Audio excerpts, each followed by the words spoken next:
IPL চলি থকাৰ মাজতেই সমূহ অসমবাসী ৰাজ্যলৈ ৰিয়ান পৰাগে এটি বৃহৎ আহ্বান জনাইছে তেখেতে কি মন্তব্য কৰিছে সেই বিষয়ে আজিৰ ভিডিঅ'টোত আপোনালোকক দেখাবলৈ চেষ্টা কৰিম তাৰ লগতে আৰু বহুকেইটা আপডেট আছে কাৰণ গুৱাহাটীৰ বৰখাপাৰা ষ্টেডিয়ামত আপোনালোকে জানে দুখনকৈ IPLৰ মেচ আছে আৰু এই দুখন খেলৰ বাবে কেতিয়া ৰাজস্থানৰ দল আহি গুৱাহাটীত উপস্থিত হ'ব তাৰ লগতে বলিউডৰ কোন জনপ্ৰিয় অভিনেতা অভিনেত্ৰী IPLৰ খেল চাবলৈ গুৱাহাটীলৈ আহিব সেই বিষয়ে আমাৰ হাতত আহি পৰিছে বহুত বেছি ডাঙৰ খবৰ গতিকে এই ভিডিঅ'টো একেবাৰে প্ৰথমৰ পৰা শেষলৈকে চাই থাকিব বুলি মই আশা কৰিছো কিন্তু তাৰ আগতে ভিডিঅ'টো এটা লাইক লগতে চেনেলটো এনেকুৱা ধৰণৰ সুন্দৰ খবৰৰ বাবে এতিয়াই সাবস্ক্ৰাইব কৰি ল'বলৈ নাপাহৰিব আৰু প্ৰথমতে মই আপোনালোকক দেখাই ল'ব বিচাৰিম যদি দেখাব পাৰো যদি কোনো ধৰণৰ কপিৰাইট নাহে তেনেহলে দেখাই ল'ব বিচাৰিম যে ৰিয়ান পৰাগে সমূহ অসমবাসী ৰাজ্যলৈ কি আহ্বান জনাইছে ৰিয়ান পৰাগে কি কৈছে হেতু আৰু এয়া আপোনালোকৰ সন্মুখত মই দেখাই আছো সৰুকৈ দেখাইছো যেহেতু কপিৰাইট আহি যাব পাৰে নমস্কাৰ গুৱাহাটী এছিয়াই বৰখাপাৰা ষ্টেডিয়ামত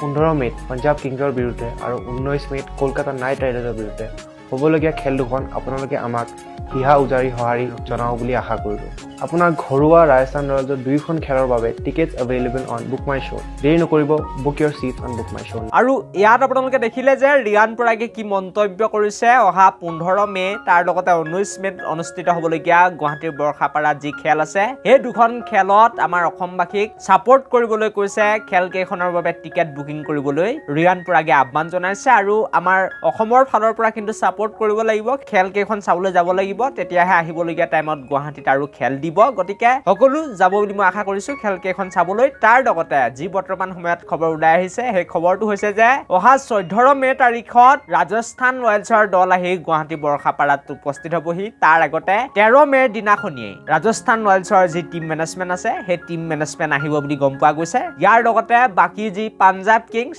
তেওঁলোকো আহি 14 মে তাৰিখে উপস্থিত হ'বহি গুৱাহাটীত তাৰ লগতে বলিউডৰ এসময়ৰ বহুত বেছি জনপ্ৰিয় অভিনেত্ৰী বুলি ক'ব লাগিব প্ৰীতি জিন্দা আহিব তাৰ পাছতে অহা 18 মে তাৰিখে কলকাতাৰ দল অৰ্থাৎ শাহৰুখ খানৰ দল আহি উপস্থিত হ'বহি বুলি জানিব পৰা গৈছে আৰু যি বৰ্তমান সময়ত খবৰ ওলাই আহিছে সেই খবৰ অনুসৰি হয়তো কিং খান গুৱাহাটীলৈ আহিব পাৰে বুলিও বৰ্তমান সময়ত খবৰ ওলাই আহিছে আৰু কেৱল কিং খানেই নহয় তেখেতৰ যি কন্যা হে মই তেখেতৰ নামটো পাহৰিছো বাৰু তেখেতো গুৱাহাটীৰ বৰখাপাৰাত খেল উপভোগ কৰিবলৈ অহাৰ যি সম্ভাৱনা হেতু বৃদ্ধি পাইছে বুলি খবৰ ওলাই আহিছে আৰু এইকেইটাই আছিল বৰ্তমান সময়ত ওলাই অহা আটাইতকৈ বেছি ডাঙৰ খবৰ আৰু ৰাজস্থান ৰয়েলছৰ দলটি 14 মে তাৰিখৰ পৰা অহা 14 মে তাৰিখৰ পৰা প্ৰায় 20 মে তাৰিখলৈকে গুৱাহাটীতে থাকিব তেওঁলোকে গুৱাহাটীতে সময়বিলাক পাৰ কৰিব বুলি জানিব পৰা গৈছে গতিকে খেল কেইখন কেনেকুৱা হয় হেতু দেখাটো লক্ষণীয় হ'ব মই আশা কৰিম ৰাজস্থান ৰয়েলছৰ হোম গ্ৰাউণ্ড যেতিয়া তেওঁলোকে জয়লাভ কৰিব বাকি যি কি নহওক এই ভিডিঅ'টো মই ইমানতে সামৰণি মাৰিব বিচাৰিছো থ্যাংক